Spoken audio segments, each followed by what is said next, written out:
Bem-vindo ao Future Enterprise Show. Neste episódio temos como convidado Augusto Fragoso, Director General for Information and Innovation na ANACOM, Autoridade Nacional de Comunicações. Esta conversa será conduzida por Fernando Bação, professor catedrático na Nova Information Management School da Universidade Nova de Lisboa, e Gabriel Coimbra, Group Vice President and Country Manager da IDC. O Future Enterprise Show é oferecido pela IDC Portugal e Nova IMS, em parceria com a Nexlance. Bem-vindos a mais um episódio do Future Enterprise Show, uma iniciativa da IDC em parceria com a Nova IMS, com o apoio da Nexlance, um programa que pretende discutir os principais temas relacionados com o futuro das organizações numa economia cada vez mais digital. E Future Enterprise é a visão, é a framework da IDC para o futuro das organizações, uma organização que se quer, por um lado, resiliente, mas também ágil e capaz de inovar de forma contínua numa economia cada vez mais digital. E cada episódio temos uma entrevista com uma personalidade que acreditamos que esteja ou a criar ou a transformar uma Future Enterprise ou a contribuir para o ecossistema de transformação digital em Portugal. Mas para apresentá-lo, como sempre, tem aqui o meu amigo e co-moderador, Fernando. Força. Muito obrigado, Gabriel. É verdade, o nosso convidado de hoje é um convidado muito especial. É uma pessoa que vem, não das empresas, mas neste caso de uma autoridade responsável pela regulação do mercado. É o Augusto Fragoso. Augusto, antes de mais, muito obrigado por aceitar o convite para estar aqui connosco. O Augusto é responsável pela área de tecnologia da ANACOM, que é a autoridade responsável pela regulação do setor das comunicações. Muito bem-vindo mais uma vez. Augusto, a primeira pergunta que fazemos a todos os nossos convidados é semelhante. Em geral, os nossos convidados têm carreiras notáveis, como a tua, e a primeira curiosidade que nós temos é, olhando para a tua personalidade, para as tuas características, quais é que achas que foram as características pessoais que mais marcaram ou que mais contribuíram para o teu percurso profissional? Antes de mais, obrigado pelo convite. É sempre um prazer estar aqui a conversar convosco e especialmente sobre um mercado ou sobre aspectos, quer de carreira, quer de mercado, que são tão marcantes neste momento para o país. Essa é uma pergunta sempre difícil, não é? É claro que eu acharia que se dissesse apenas aquelas que considero serem as virtudes, não é? A coisa seria talvez mais fácil, mas eu não acredito nisso. Acredito que a nossa intervenção é sempre feita por dois vetores, não é? Um de virtudes e outro de defeitos, não é? De maneira, defeitos tenho muitos, virtudes acredito que tenho algumas, mas eu diria que as características mais marcantes talvez fossem uma opção não dogmática perante todas as coisas da vida, ou seja, na realidade acredito sempre que há que entender de onde vêm, enfim, as perguntas e as respostas para conseguirmos ter uma posição mais, se calhar, mais interveniente e equilibrada do que aquela que é possível quando nos extremamos num dogma qualquer. E uma curiosidade normal, natural, por todas as coisas, pela tecnologia, mas pela forma como a tecnologia se relaciona com as pessoas, uma curiosidade natural pelos próprios perfis e pelas próprias pessoas. Sempre estive muito ligado à expressão humana, não é? E depois alguns defeitos, não é? Alguns defeitos. Um deles, eu gosto de dizer que é a resiliência, não é? Porque não só há defeito, mas há quem chame de teimosia, mas a ideia é esta de não nos deixarmos vencer, quer neste aspecto da curiosidade, quer depois da ação, não é? Pela coisa que é natural, que é a conservação da energia, não é? E de facto irmos um pouco mais à frente e tentar sempre um pouco mais em termos de melhoria, seja lá no que for que façamos, quer em termos profissionais, quer em termos pessoais. Pronto, aquela last mile para mim sempre foi uma coisa que eu quis atingir. Pronto, e eu diria que estas poderiam ser as características marcantes. Se perguntares à minha mulher, seguramente para além dela evocar mais defeitos, não é? Há de encontrar outras, mas estas são as que me lembro agora. Mas é uma perspectiva interessante, até porque nós falamos aqui de qualidades ou características. Normalmente os nossos convidados, obviamente, tendem a enfatizar aquilo que eles acham que foi positivo na evolução, mas a verdade é que muitas vezes, se calhar concordas comigo, que aquilo que é um defeito hoje pode ser uma virtude amanhã, não é? Nomeadamente a da teimosia, não é? Portanto, em diferentes contextos e em diferentes situações, os defeitos podem transformar-se em virtudes e as virtudes podem ser mais penalizantes, não é? Não, isso tem tudo a ver com a forma que nós olhamos para os desafios, não é? E como é que os encaramos. Mas falasse há pouco de fazer a last mile, não é? De ir até ao final. Por falar em last mile foi sempre um grande desafio no setor das comunicações. Como é que tu vês assim, o rápido overview do setor das comunicações? Enfim, que tem tido uma dinâmica enorme, tem obviamente também uma série de desafios. Como é que tu caracterizas o setor? Obviamente és uma pessoa do setor, obviamente na ótica do regulador, mas como é que caracterizas? Sim, mas na realidade nós somos sempre nestes cargos, não é? Que são sempre cargos de missão, mas somos sempre, por um lado, alguém que está numa autoridade ou numa empresa, numa organização, mas por outro lado somos consumidores. Portanto, temos sempre esta vertente muito vincada da utilização prática, pragmática daquilo que a tecnologia nos traz enquanto cidadãos. Como é que eu vejo... Bom, obviamente que nós sempre considerámos que o setor das telecomunicações era um pilar estruturante de todos os outros setores. Portanto, há 2 ou 3 que são pilares críticos ou estruturantes, normalmente as energias também, mas este eu acho que ganhou mais relevo do que nunca agora, depois da passagem, enfim, da maior parte daquilo que foi a questão da pandemia, a questão pandémica. Trouxe de facto ao de cima o quão importante é o setor. É claro que hoje também estamos perante uma outra situação, logo a seguir à pandemia, que é desta guerra, que também traz para cima da mesa uma série de questões que são absolutamente determinantes, nomeadamente aquelas que concernem à soberania e à segurança. Eu diria que o setor das telecomunicações é talvez, juntamente com um que não é um setor propriamente dito, mas eu diria o setor tecnológico, já sabemos que a tecnologia não é um setor vertical regulado, ela espraia-se em vários verticais e não num. Mas eu diria que talvez este seja, de facto, um dos mais determinantes. E estamos num momento extremamente acelerado daquilo que a tecnologia nos traz neste setor. Portanto, isto coloca muitos desafios de aplicabilidade, ou seja, nós temos uma série de leads do ponto de vista da inovação que nos trazem perspectivas que nós nunca tivemos do ponto de vista da capacidade, não é? Veja-se a questão quântica, não é? A própria forma como a conectividade internacional está a ser repensada, a questão das próprias tecnologias como o 5G e o 6G. Quando nós os entendemos e olhamos para eles em termos de perspectiva futura, de capacidade, não é? Ficamos mais ou menos maravilhados porque vemos aqui uma janela para aquilo que há tanto tempo lemos na ficção científica, não é? A ficção científica para mim sempre foi a minha praia, não é? Desde os 14 anos que eu coleciono ficção científica. Tenho uns milhares de obras e, na realidade, eu vejo hoje, quando olho para aquilo que está a acontecer, coisas que vinham lá, até porque vem muitas vezes do meio científico, através da antecipação científica, não é? Mas coisas com as quais só sonhávamos, não é? Eu, por exemplo, lembro-me de andar na escola, no início da escola secundária, não é? A brincar ao espaço 1999, com o telemóvel, o que seria hoje o telemóvel na mão, que era uma coisa absolutamente fantástica. Nós temos esta visão, toda esta capacidade, mas temos que ter também uma grande preocupação na forma como esta tecnologia se introduz na sociedade. Naturalmente, por estar num regulador, não poderia deixar de pensar nos riscos do ponto de vista societário, que muitas vezes uma adoção acelerada, não ponderada da tecnologia pode trazer, e nós temos muitos casos que hoje começamos a entender, não é?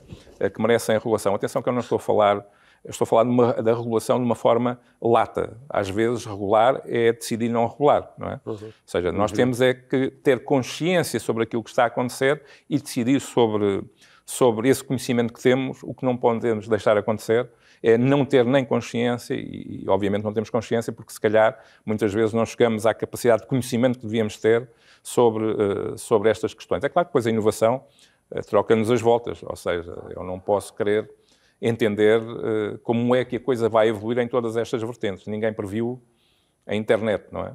Mas há alguns indicadores que me levam quer a querer potenciar uma determinada aplicação tecnológica, quer a querer travar os efeitos supostamente negativos que essa aplicação possa ter. Eu acho que neste momento nós estamos num ponto de viragem. Aliás, temos neste momento duas tecnologias soberanas, não é? Que de facto fazem parte deste ponto de viragem. É a capacidade de computação, através da promessa quântica, e é exatamente a capacidade de comunicação. Ou seja, cada vez o mundo percebe que tem que funcionar em rede. Não é? Na realidade, devia funcionar em rede não só tecnologicamente, mas em todas as outras vertentes da expressão humana. Mas isso é outra história, se calhar mais por um momento filosófico e político, mas... Isso pode ficar para a segunda entrevista. Exatamente. Mas este funcionamento em rede, obviamente, que se baseia num princípio, que é o princípio das comunicações, ou da comunicação, imagine-se o que é hoje tudo aquilo que nós fazemos, a forma como produzimos, a forma como nos relacionamos, sem internet, não é? Agora, imagine-se, face àquilo que temos previsto, o que seria o mundo no futuro sem comunicações de facto, reguladas do ponto de vista societário, também no sentido de potenciar a capacidade que elas nos trazem. Não, sem dúvida. Mas falaste aí, enfim, de várias oportunidades e vários desafios daquilo que tem sido essa evolução da tecnologia e das comunicações. Falaste, por um lado, da computação e das comunicações quânticas, não é? Que obviamente podem mudar completamente o paradigma todo da nossa sociedade. Falaste também de outros aspectos que têm a ver com aquilo que é a forma como o consumidor adota a tecnologia, e fala-se muito um pouco daquilo que é hoje, a adição, não é? O vício que a própria tecnologia e as redes sociais trazem. Falaste também sobre segurança, né? O cybersecurity, falaste sobre soberania dos dados. Enfim, os desafios são vários. Olhando aqui para frente, quais é que achas que são os mais relevantes? Ou seja, depois tem a ética na inteligência artificial, mas consegues colocar aqui em termos de prioridade hoje, quais é que são os temas mais relevantes? É a adoção, ou são as redes sociais, e o consumo a própria informação, a desinformação, as fake news, é a parte da segurança que hoje o nosso país, obviamente, tem as próprias infraestruturas críticas que dependem dos dados e podem ser atacadas, é a soberania dos nossos dados. Quais é que são os 2, 3 pontos que estão mais presentes? Não há forma de responder a essa questão corretamente. Porque se eu pegar numa dessas vertentes, quem considera que as outras vertentes, porque também são mais prioritárias, há de achar que não estarei bem. Eu acho que estão interligadas essa também. Essa pergunta foi mal formulada. Mas eu diria que... Interessava-me também ter essa resposta. Na realidade, pronto, eu consideraria que o desafio mais importante que nós temos, quer em termos sociais, quer em termos, lá está, de governação, e onde eu incluo também, naturalmente, a regulação. Quer em termos também tecnológicos, tem a ver com o maior desafio que nós temos, e em termos nacionais e europeus e mundiais, tem a ver com skilling. Ou seja, com a capacidade que nós temos de conhecimento primeiro e depois de tratamento, ou seja, de colocação desse conhecimento em ação, da capacidade humana de o endereçarmos. Portanto, este, para mim, é de facto aquele que é prioritário. Porque se nós, se hoje já somos claramente deficitários, portanto, e vocês também lidam não só com estes setores tecnológicos e com este mercado, mas com outros setores, todos nós, penso que concordamos que há um déficit brutal de conhecimento, ou seja, e de capacidade, de skills, de talento, não é? Nestas áreas em geral, quer para a indústria e para a indústria tecnológica em particular, quer para todos os outros stakeholders que depois se relacionam, por exemplo, a governação, não é? Ou mesmo a capacidade de endereçar a sociedade na sua educação por aí fora. E se nós não conseguirmos, de alguma forma, equilibrar esta necessidade com a oferta, estamos em maus lençóis.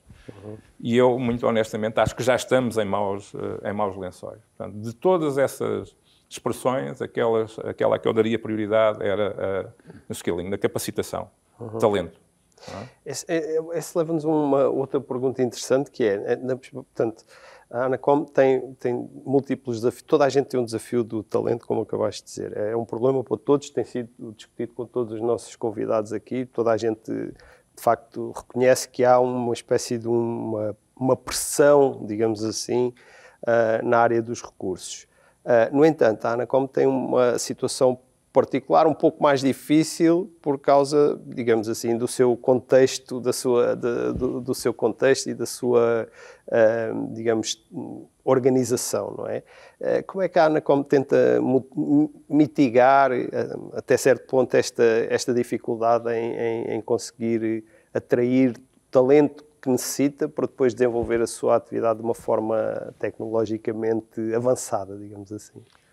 Bom, eu diria que nós temos esse problema e esse desafio em três patamares diferentes.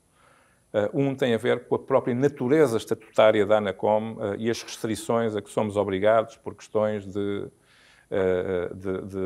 conflito de interesses. Isto endereça naturalmente as camadas de direção da Anacom, mas depois também todos os seus recursos. Ou seja, este conflito de interesses leva a que seja difícil encontrar talentos, especialmente nesta camada, que tragam, por exemplo, experiência de mercado, quando a primeira regra é que não pode ter vindo do mercado quem vá regular claro. O próprio mercado. E esta é uma equação muito difícil de resolver. Depois temos a outra, que tem a ver com a atratividade daquilo que se entende por governação ou regulação.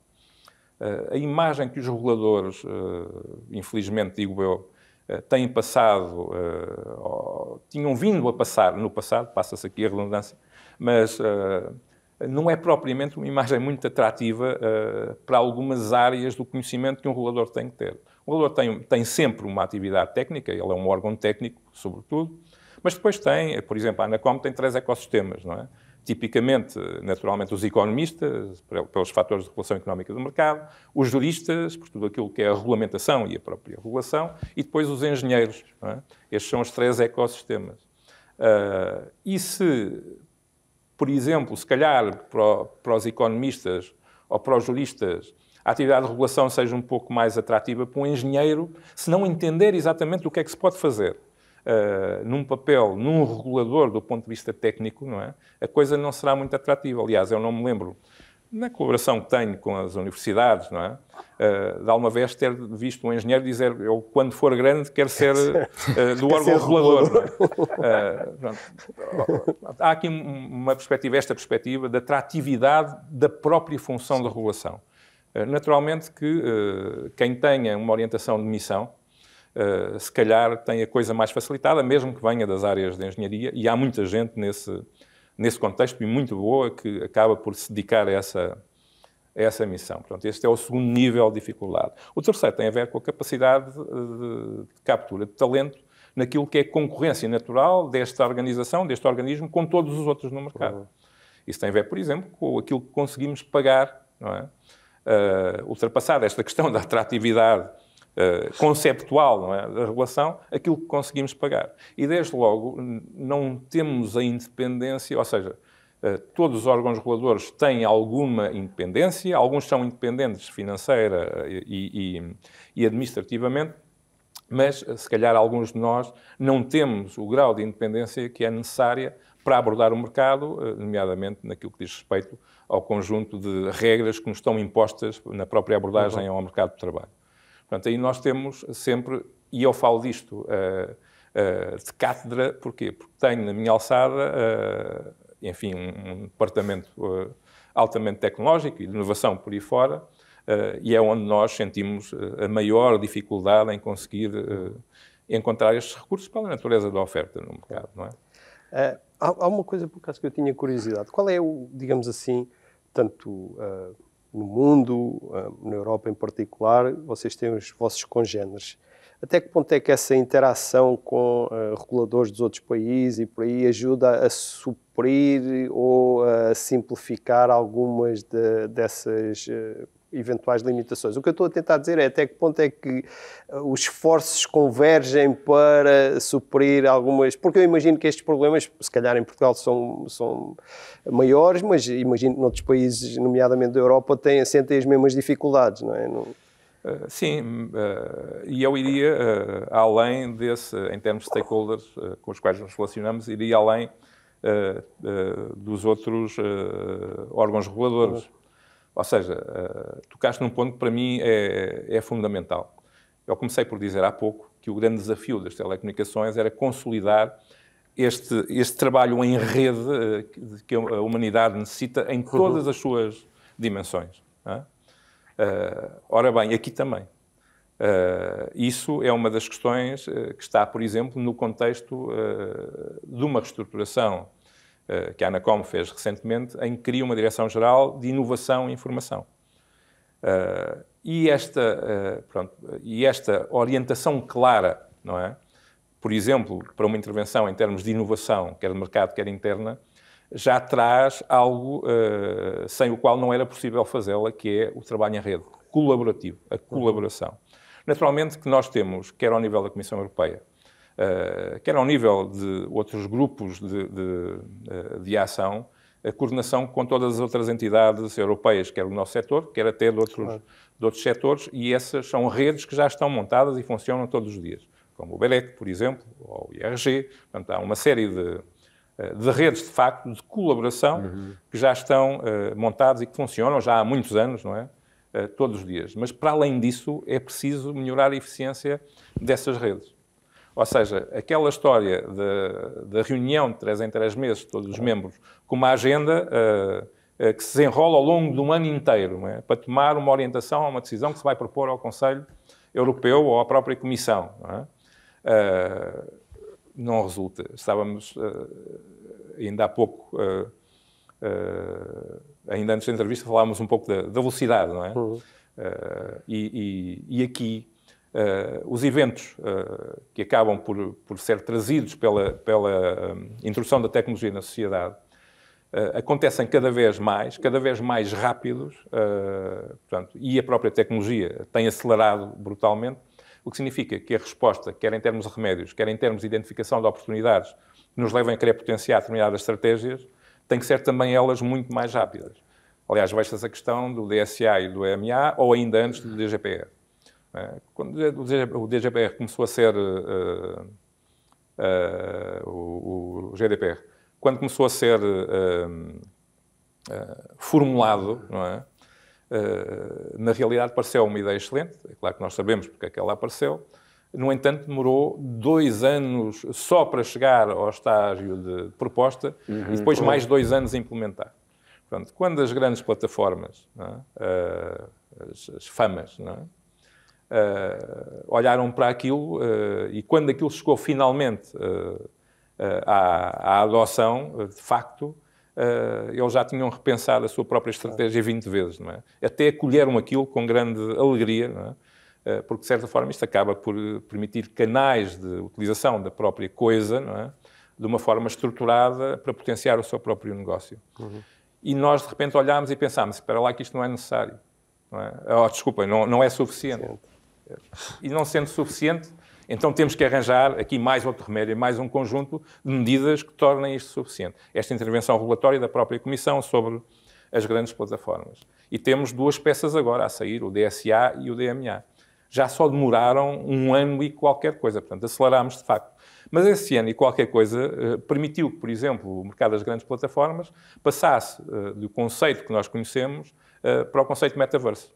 Ou seja, a virtualização de todos os valores dos próprios mercados, do próprio mercado e do próprio consumo a um nível que já não vai ser possível de endereçar apenas com o DSA e com o DMA. Portanto, quando o DSA e o DMA tiverem, de facto, um resultado prático no terreno, já as grandes plataformas vão estar num nível a seguir.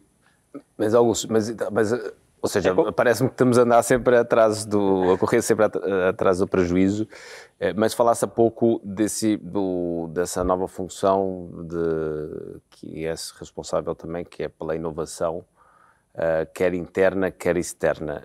E o que se está a fazer para conseguir colocar o regulador a correr junto com o mercado e não atrás do mercado? Esta questão, é claro que, nomeadamente, esta administração da ANACOM teve essa visão, mas esta questão não é uma questão que seja inerente aqui nem ao mercado nacional, nem à ANACOM em particular. É um problema com que a regulação, e não é só destes setores, praticamente todos se debate, que é o posicionamento do regulador face à sua eficácia e eficiência da atuação. Eu costumo dizer que temos que mudar o sítio no comboio, ou seja, nós quando vimos este DSA e DMA aparecer, eu ouvi alguém dizer agora já vemos uma luz ao fundo do túnel, finalmente estamos a fazer qualquer coisa. Tipicamente, eu a brincar digo, é vermelha, não é? Porque é a luz do comboio que já passou. Não é? Pronto, nós queremos estar ao lado da linha, não é? Mas na frente do comboio e a ver a luz branca. Isso significa uma postura diferente face ao tecido de inovação do mercado. Ou seja, enquanto tipicamente a regulação ex post era tida como algo que acontecia depois de identificar efeitos, enfim, pode dizer nefastos, exagerando a expressão, de uma introdução qualquer num determinado mercado, e os remédios apareciam depois e supostamente teriam a capacidade de voltar a colocar a coisa nos eixos. Isto hoje, até por esta aceleração, já não é possível. O que significa que, na realidade, nós temos que estar muito mais próximos do sítio onde as coisas nascem. Não apenas nos sítios onde nós vemos as coisas depois de que elas já tenham nascido. Não é? E o sítio onde elas nascem é no tecido de inovação da própria indústria, dos próprios setores, especialmente no nosso setor. O nosso setor é pilar de praticamente todos os outros setores, ou de todos, não é? Portanto, não é por acaso que aqui na questão das zonas livres tecnológicas, a ANACOM está em todos os projetos da zona livre tecnológica, em todos. Não é? Aliás, só há 2 reguladores, se não estou em erro, que estão praticamente... nós estamos em todos e há um outro que também está em todos. Mas nós temos de estar, de facto, junto, ou seja, no sítio de nascimento destes novos conceitos, tecnologia, serviços, até conceitos do ponto de vista societário que venham a estar aqui em questão. Temos que ter uma ação muito mais, lá está, de colaboração nessa fase e não propriamente estar à espera para ver como é que a coisa funciona para depois atuar. Isso, por exemplo, do ponto de vista ético, é absolutamente determinante e nós temos visto isso, por exemplo, naquilo que se aplica relativamente à introdução da inteligência artificial na sociedade, não é? Portanto, a ética não acontece depois, não é? Acontece antes. As ações de mitigação, por isso é que se chamam assim, acontecem antes, não acontecem depois. Mas, por acaso, eu tenho uma curiosidade aqui. Eu vou tentar formular isto de uma maneira que faça sentido, não sei se vou ser capaz, mas a regulação, vamos assumir, e tu depois dir-me se faz sentido, a regulação pode ser antecipar o que pode correr mal ou corrigir o que se partiu. No sentido de evitar que aconteça ou evitar que volte a acontecer. Eu não sei, eu tenho esta ideia que, por exemplo, a regulação nos Estados Unidos está mais direcionada para evitar que volte a acontecer. Na Europa está mais direcionada para evitar que aconteça, digamos assim. Achas que em termos de inovação, desenvolvimento de indústrias e por aí, maior laissez-faire dos americanos promove mais a inovação? Não? Achas que não faz diferença nenhuma? Achas que não há aqui nenhum problema? Gostava de ter a tua opinião sobre este... Obviamente que esta conversa não é no contexto da Anacom, é no contexto das minhas opiniões pessoais sobre a regulação em geral. Claro. Eu ia acrescentar só uma terceira vertente àquelas duas que referiste. Que é a regulação como motor de inovação. Certo. Ou seja, porquê? Porque, de facto, quando nós intervimos, podemos intervir numa fase inicial, trazendo o próprio conhecimento que temos, tipicamente mais abrangente do mercado pela nossa ação e de todos os stakeholders, para não só orientar a forma como as coisas estão a ser desenvolvidas, prevenindo que alguma coisa possa acontecer, mas podemos ter outra vertente, que é olhando para aquilo, identificarmos nichos, identificarmos elementos que mereçam a pena melhor suporte, nomeadamente do ponto de vista da estratégia nacional. Ou seja, quer dizer, identificar também oportunidades, não é? Que mereçam ser suportadas. No fundo, as zonas livres tecnológicas é um exemplo dessa abordagem. Ou seja, isto é muito importante. E esta reorientação da forma como vemos a regulação é absolutamente determinante para nós conseguirmos fazer com sucesso a mistura na mesma frase de regulação e inovação. Toda a gente diz, mas isso é antídoto de uma coisa da outra. Não é. Não é. Nós temos que reposicionar, lá está, o sítio onde a regulação acontece. O que significa que temos que fazer um esforço diferente. O DNA da regulação tem que mudar, não é? Não pode ser apenas uma atividade orientada à conformidade, tem que ser uma atividade orientada à própria inovação. Isso permite-nos, por exemplo, trazer valor ao próprio processo de inovação. E trazer valor ao próprio processo de governação. Porquê? Porque o regulador, tipicamente, pela abrangência do seu contacto com os vários stakeholders, vai ter a capacidade de ligar esses stakeholders em redes, nomeadamente, que sejam mais eficientes daquelas que possamos estar a ver. Isso acontece muitas vezes. Nós estamos a olhar para uma coisa e vemos alguém a desenvolver aquilo e vemos que alguém já desenvolveu aquilo. Aliás, nós sabemos que no nosso país, um dos nossos grandes problemas é o da coordenação. Ou seja, muitas vezes estão a acontecer muitas coisas e aquilo às vezes não tem propriamente uma linha de estratégica e alguém que esteja a ter essa visão. O regulador, em algumas matérias, pode ter esse papel. E adjuvar o governo, e é uma das funções, de facto, que todos os reguladores têm, quanto a mim, das mais nobres, que devem ser, quanto mais suportadas, melhor, que é o de adjuvação ao governo. Adjuvar ao governo, que naturalmente o governo, não sendo uma entidade com uma orientação técnica, muitas vezes não terá a mesma capacidade até de entender o métier e aquilo que está a acontecer no terreno, por exemplo, neste caso tecnológico. Mas isto podemos abordá-lo em qualquer outro tipo de mercado e de setor. Portanto, a ideia é um pouco o regulador como charneira do setor, que permite... de charneira não tem que ser a charneira, mas uma charneira do setor que permite um desenvolvimento mais rápido, encontrar soluções partilhadas que servem a todos, esse tipo de soluções.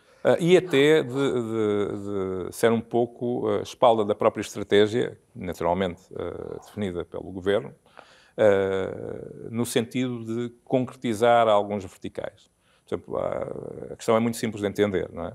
O setor das telecomunicações, por exemplo, das comunicações eletrónicas, se quisermos, não se consome em si mesmo. Portanto, o setor não se desenvolve para si, não é? Desenvolve-se para suportar todos os outros setores. Ora bem, o regulador, se não souber quais são as necessidades, o regulador ou a governação, vou alargar a coisa, a governação, se não souber quais são as necessidades do setor das pescas, dificilmente consegue delinear uma estratégia coerente no setor das comunicações para suportar as necessidades estratégicas do setor das pescas. Portanto, como é que nós fazemos isso? Temos de estar lá. Ou seja, temos que conhecer o setor das pescas, se calhar tão bem como conhecemos o nosso. Este conhecimento não tem que ser pensado do ponto de vista unitário de uma entidade que tenha toda esta capacidade. Isso é impossível. Mas de uma rede de entidades, nomeadamente reguladoras dos vários setores, não é? que integre também uma rede com a academia e com a indústria, isso já é possível. Ou seja, quando nós dizemos que temos que ter este conhecimento, tipicamente somos levados a pensar que este conhecimento tem que estar numa organização, num organismo único, na ANACOM, ou naquele regulador, ou naquela entidade. Não tem que ser assim.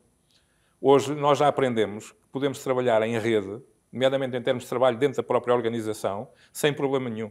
Usamos as comunicações para isso, mais uma vez, né?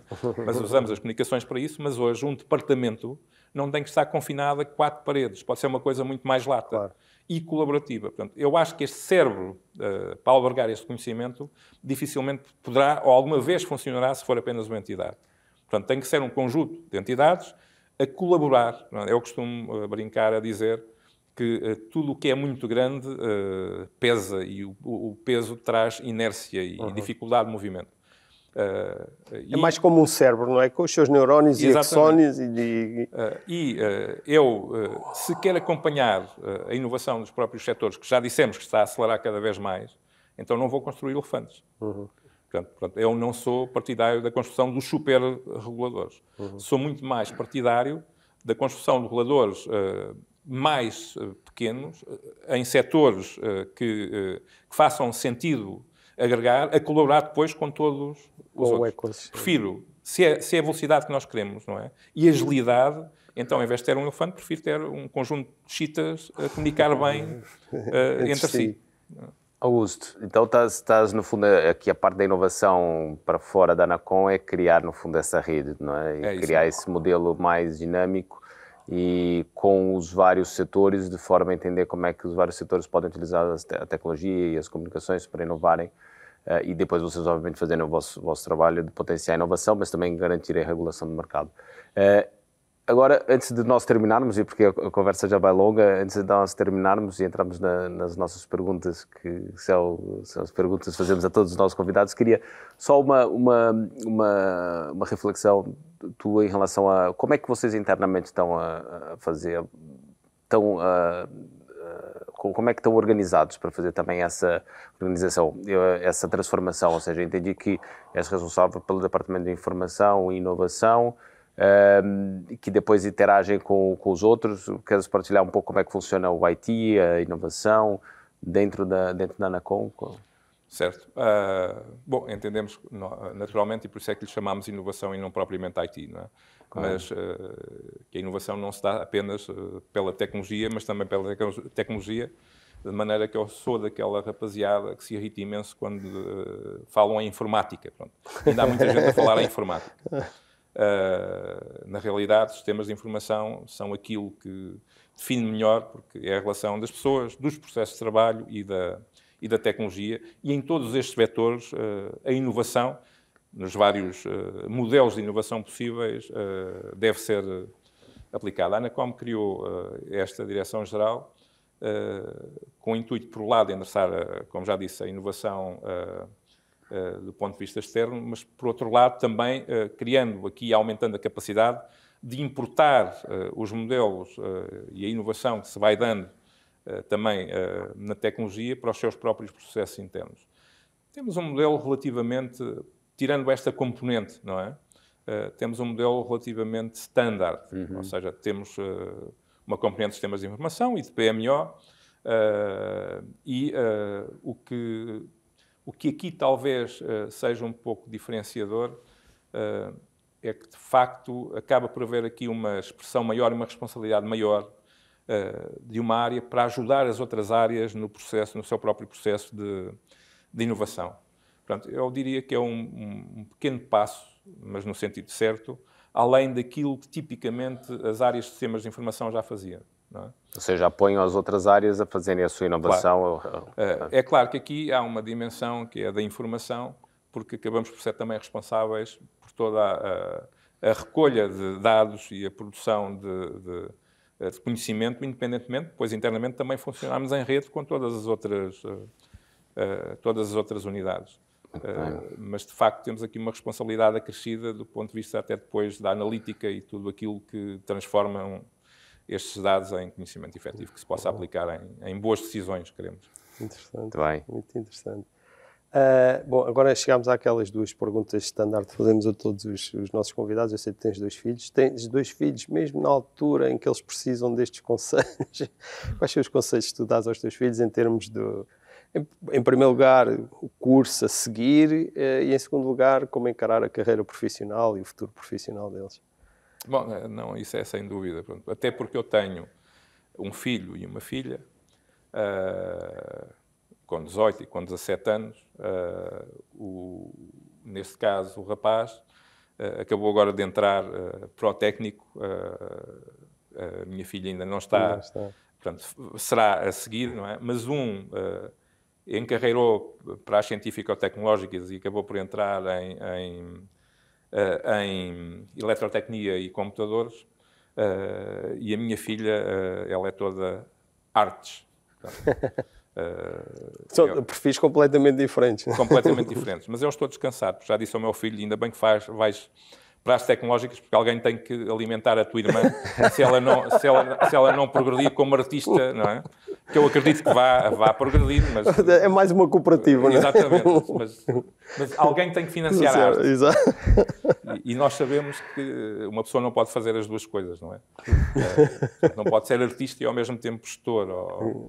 É difícil, não é? Se calhar num estádio mais avançado é possível. Mas, de qualquer das maneiras, eu fiquei bastante contente porque, neste caso, o meu filho até tinha notas para entrar em sistemas e acabou por decidir por um curso de base, eletrotecnia e computadores. Pronto. E o raciocínio que ele fez, acho que vai muito no sentido, se calhar, daquilo que ele acabou por ver ter sido a minha vida até aqui. Eu, como sempre, tive uma grande curiosidade e nunca, como disse no início, ela é muito difícil de saciar, não é? Sempre fui à procura dos porquês ao mais baixo nível. Então, naturalmente, também venho de eletrónica, não é? E fiz todo esse percurso. E ele percebeu que se tiver estas bases, não é? Tudo o resto está nos layers superiores, ele pode ganhar. Se começar numa que já seja um layer superior, do ponto de vista tecnológico, será muito difícil depois conseguir fazer variações ou até entender o todo. Portanto, o conselho neste caso foi o de que ele não se deixasse iludir, não é? Por aquilo que é trend, por aquilo que é mais sexy, não é? Em cada momento, ou por aquilo que é mais fácil, não é? E que decidisse se de facto queria ter uma vida feliz, não é? E simples, ou muito feliz e complexa. Mas, de facto, o grande conselho que eu lhes dei foi... Naturalmente, todos hoje damos, penso eu, o mesmo conselho. Porque nós queremos ver os nossos filhos felizes. E, felizmente, a maior parte de nós, e infelizmente, porque muita gente não consegue, mas acaba por ter a capacidade de os suportar. Ou seja, se calhar no nosso tempo, quando nós saímos de casa, ou trabalhávamos e ganhávamos dinheiro, ou então não tínhamos como viver. Hoje já não é assim. Eles sabem que têm uma rede diferente. Isso depois também, do ponto de vista do mercado de trabalho, tem a sua expressão, que nem sempre é positiva. Mas, de qualquer das maneiras, o conselho é este. É assim, não se deixem iludir. Tentem ir sempre ao âmago das coisas. Estudem. Tentem perceber, não é? Nunca, lá está, a tal vertente não dogmática, que é muito core em mim, assim, nunca parem no não sei, não é? E nunca parem no é assim porque é que é. Porque é, não é? Tentem sempre perceber o que é que está por baixo.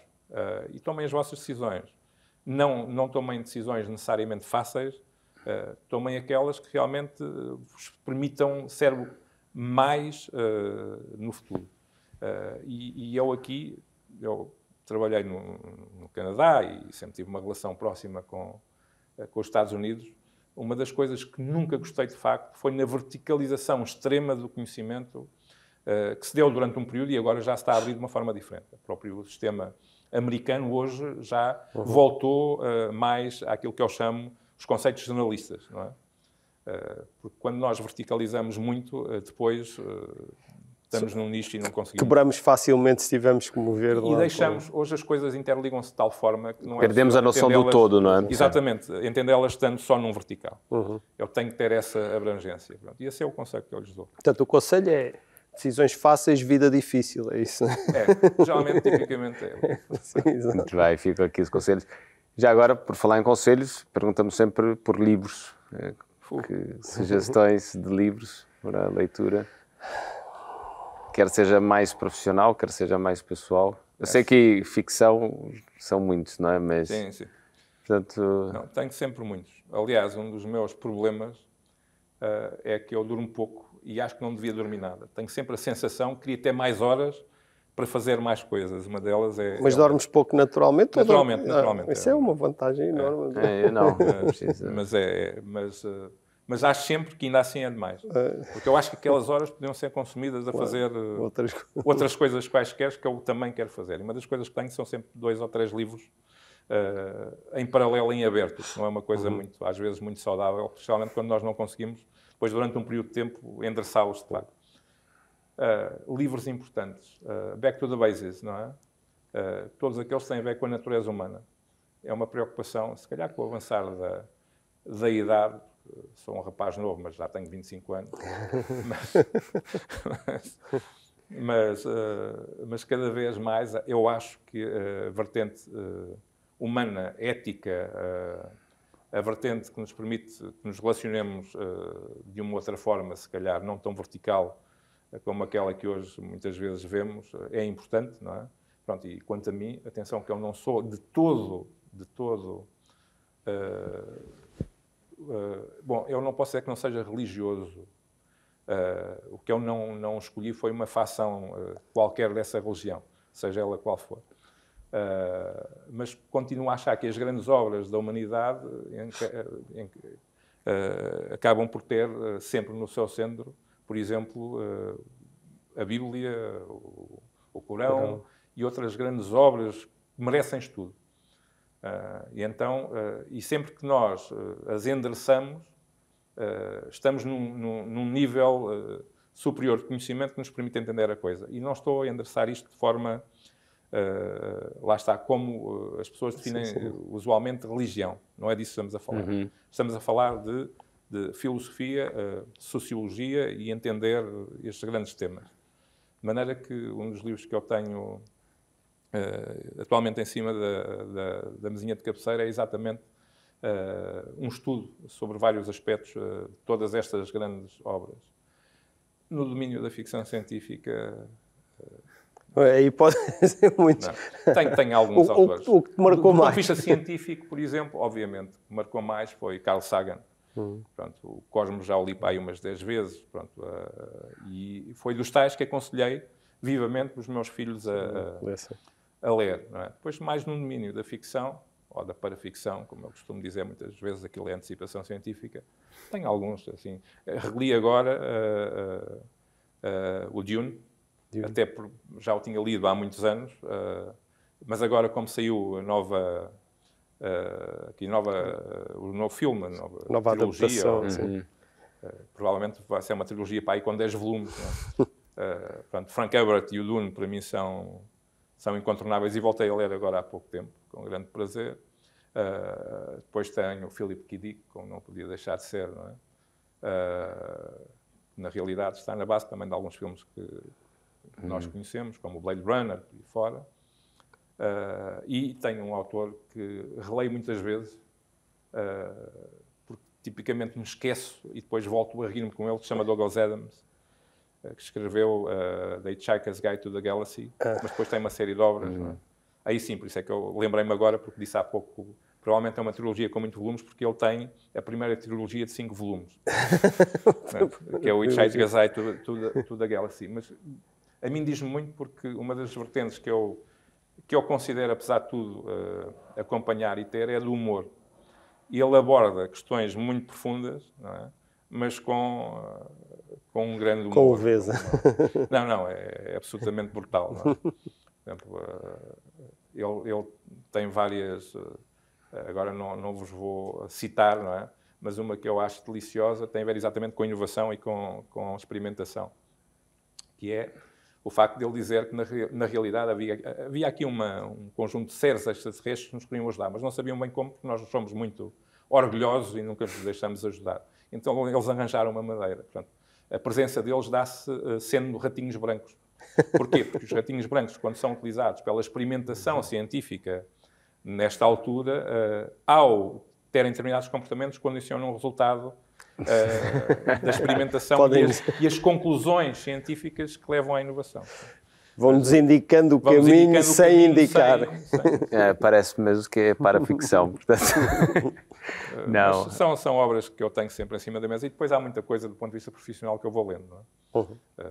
Há sempre alguém aqui do nosso meio que publica uma coisa interessante e que nós temos sempre, estamos sempre a tentar, não é? Pelo menos o mais possível, acompanhar. Muito bem. Bem, ficam aqui muitas sugestões, mas já vi que a ficção e depois outros livros mais relacionados com filosofia e, no fundo, a nossa vida em sociedade também são dois temas que interessam muito. Mas, Augusto, a conversa foi longa, podíamos estar a falar aqui sobre vários desses livros e de outros temas e olhar aqui para o tema dessa relação da nossa sociedade em rede de uma forma até mais lata e não só o papel da tecnologia e o papel da regulação, mas acho que a conversa foi fantástica. Certamente vamos ter uma segunda conversa, se calhar mais à frente, onde se calhar podemos focar, endereçar mais um desses temas. Eu proponho que seja só sobre ficção científica, mas entretanto vou ter que me preparar para... Não, podemos focar mais a parte da paraficção, ou seja, já pensar aqui em temas que estão a dar ideias ou sugestões. Até porque muita gente não sabe que um grande número de autores de ficção científica aparecem como pseudónimos de cientistas. Apenas foi o canal que eles arranjaram, sendo que as ideias, a projeção que eles fazem da sua própria atividade científica é de tal forma desconcertante que eles não se atrevem a falar em nome próprio para não descredibilizar a sua própria investigação e a sua própria destruir posição. A sua carreira. Exatamente. De maneira que acabam por passar em pseudónimos, em inúmeras obras. Muito bem. Não, mas foi ótimo. Acho que há aqui duas variáveis fundamentais para o sucesso, né, que nós vimos, que é não ser dogmático e, sobretudo, a resiliência, para não dizer a teimosia, né, que é importante para conseguirmos, de facto, chegar onde nós queremos, e acho que fica aqui mais duas variáveis para a nossa fórmula mágica. Exato. Para conseguirmos... Quatro. São essas duas, dançar e tocar música. Ok. Então isso fica para o próximo também. Então, temos a ficção, temos a música, exato. E temos a dança, o tango. Sabemos que o Augusto no tango também tem aqui grandes histórias e, portanto, vamos ter certamente uma segunda, uma terceira conversa. Dúvida. Mas olha, foi ótimo. Obrigado, Augusto. Fernando, algum comentário adicional? O Gabriel faz sempre estes resumos muito bem feitos. A mim, a única coisa que quero é agradecer-te mais uma vez o tempo que disponibilizaste para esta nossa conversa e agradecer desde já a nossa próxima conversa que iremos marcar para te falar mais destes outros temas que não tivemos assim tanto tempo para discutir. Muito obrigado. Eu é que agradeço. Foi um prazer estar convosco. Um prazer. Obrigado, Augusto. E assim terminamos mais um episódio do Future Enterprise Show, uma iniciativa da IDC em parceria com a Nova IMS, com o apoio da Nexcellence. Muito obrigado e até breve.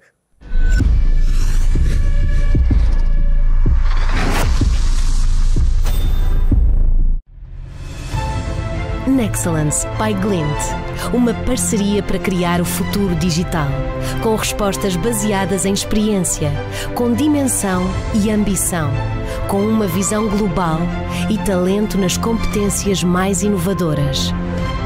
Nexcellence, powered by Glint. Knowledge to empower.